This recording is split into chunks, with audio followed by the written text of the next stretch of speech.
pomoc v čase potreby. Zopakoval, môžeš smelo prísť k trónu milosti a nájsť pomoc v čase potreby. Spýtal som sa, ako som sa vrátil späť do tela. Odpovedal, ja som vzkriesenie a život. Kto verí vo mňa, bude žiť, aj keby zomrel. Moje slová majú moc vrátiť ľudského ducha späť do tela.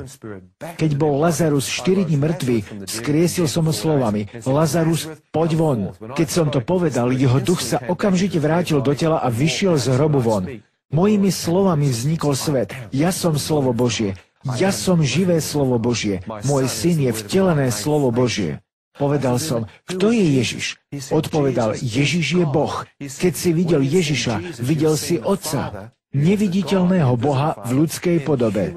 On je viditeľnou podobou neviditeľného Boha. List Kološanom 1:13-14. Povedal, každé koleno sa raz zohne a každý jazyk vyzná, že Ježiš Kristus je Pán. Spýtal som sa, o čom hovoríš? Odpovedal, je len jedno meno, ktorým človek môže byť spasený. Skutky 4:12. Nie je dané nejaké iné meno na nebi alebo na zemi, ktorým môžeš byť spasený, okrem mena Ježiš. Povedal som, ľudia hovoria, že sú stovky ciest k tebe a kresťanstvo je len jedno z nich. Čo na to hovoríš ty? Odpovedal, Ježiš v Biblii v Jánovi 4:6 jasne učí, že on je cesta, on je pravda, on je život. Cesta ku mne je len cez môjho syna Ježiša. Existuje len jeden chodník, jeden príchod, ktorý privedie ľudí do mojej prítomnosti. Povedal som, stovky ľudí videli to svetlo a išli cez tunel, ale neveria v teba. Prečo? Odpovedal, dokonca aj Lucifer, Satan, môže prísť ako anjel svetla a podviesť ľudí, aby verili v niečo iné. Keby aj anjel alebo iný duch prišiel a hlásal niečo iné okrem Krista, nech je prekliatý. Je veľa duchov, ktorí hovoria, ale je len jeden, ktorý je svätý. Je to ten istý duch, ktorý vzkriesil môjho syna Ježiša z mŕtvych. Chcem, aby duch môjho syna, svätý duch, býval v tvojom duchu, aby si bol adoptovaný a v spojení so mnou, Otcom.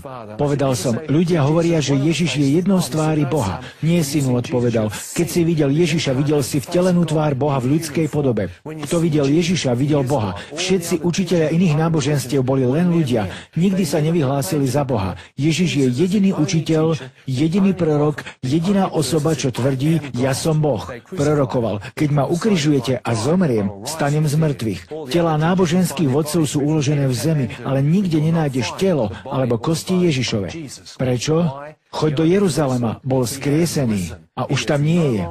A tá istá oživovacia moc, ktorá vzkriesila Ježiša z mŕtvych, vzkriesi aj tých, ktorí v Neho veria do večného života. A Božia moc vyzdvihne aj tvojho ľudského ducha hore do slávy. Pomyslel som si, to je úžasné. A moja mama, odpovedal, keď sa prihováral za teba, jej modlitba prešla až do sanitky. Opýtal som sa, mohla robiť pokánie za mňa? Nie, nemohla ťa vyslobodiť z pekla, ani sa modliť tvoju modlitbu spasenia. Ty si sa musel modliť sám a znovu zrodiť sa z môjho ducha. Ján 3. kapitola. Povedal som, veľa ľudí ťa chce poznať, ale čo vlastne majú robiť? Odpovedal, nech požiadajú o odpustenie hriechov. To, čo oddeluje ľudstvo odo mňa, svätého Boha, nie je to, že by som ich nemiloval. Milujem ich, ale sú to ich hriechy a zlo, ktoré robia. Pýcha, arogancia, žiadostivosť, perverzia, cudzoložstvo, opilstvo, smrť a vraždy, ktoré robia, lebo sú hnaní mocami temna, ktoré im našepkávajú a učia ich to robiť. Človek, ktorý je schopný pozabíjať deti a masakrovať ich, bol inšpirovaný a ovládaný demonickými silami. Ale ja som prišiel, aby som oslobodil ľudí od moci Satana a moci zlých duchov a aby som ich vytiahol z týchto zviazaností, z okultizmu a priviedol ich do môjho svetla. Povedal, ak si niekto vyvolí nasledovať ma, oslobodím ho, lebo koho Syn Boží oslobodí, je skutočne slobodný. Je to preto, lebo každý démon na tejto planéte musí rešpektovať meno Ježiš. Sú ľudia v zvieracích kazajkách, ktorí sú posadlí démonmi, ale môžu byť oslobodení v mene Ježiš. Ďalej povedal, porazil som smrť aj Lucifera, na kríži som vzal späť kľúče smrti a podsvetia. Chceš vidieť o osobe v žiariacom ruchu?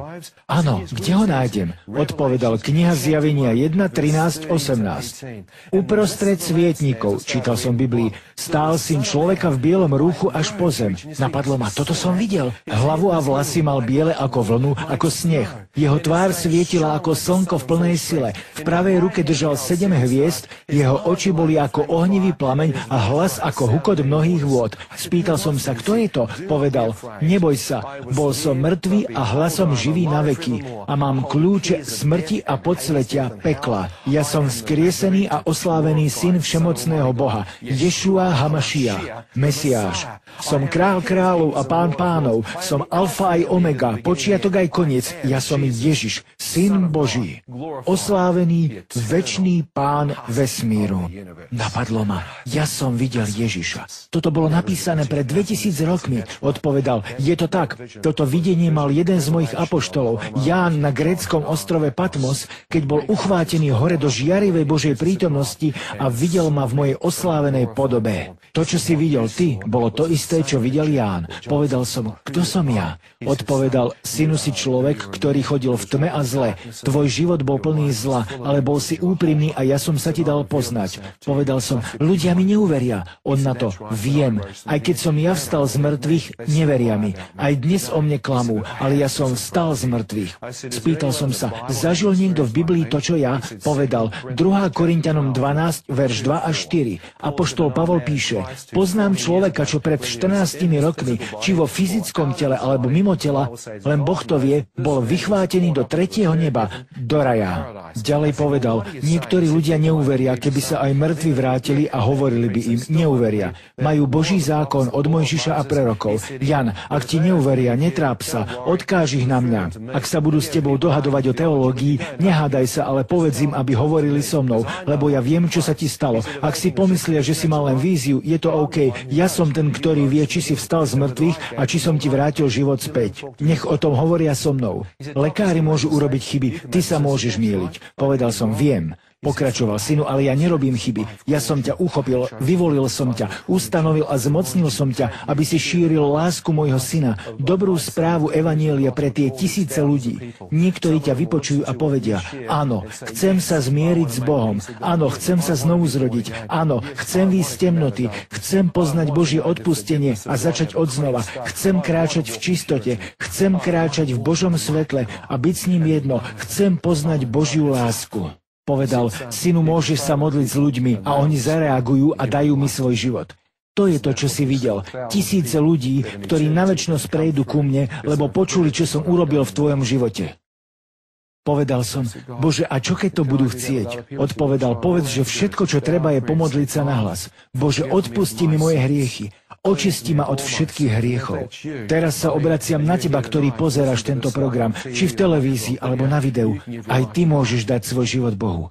On ti môže odpustiť. Bez ohľadu na to, aký si zlý alebo prevrátený, v akej špine si namočený, koľko drog alebo žien si mal. On ti môže odpustiť. Možno si myslíš, aký si svätý, ale Boh hovorí, všetci zhrešili. Ak sa chceš modliť so mnou a dať život Ježišovi, skloň hlavu a práve tam, kde si povedz, Bože, prosím ťa, odpusti mi všetky moje hriechy.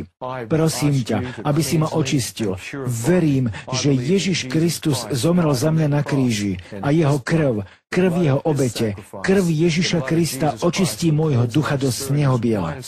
Pokorujem sa v modlitbe a hovorím, Bože, zľutuj sa nado mnou, odpusti mi a očisti ma dnes.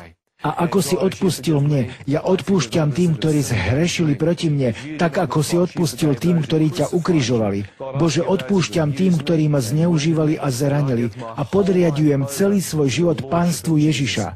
Jeho robím svojim pánom a spasiteľom. Od dnešného dňa si volím kráčať v svetle jeho učenia, jeho svetosti, v svetle jeho svätého ducha. Pozývam jeho svätého ducha, aby do mňa vošiel, zjavil mi Ježiša a spojil sa s mojím duchom, aby som bol znovu zrodený z ducha živého Krista, Ježiša, môjho pána a spasiteľa. Modlím sa to úprimne z celého srdca. Amen. Toto je moje svedectvo a ďakujem za pozvanie.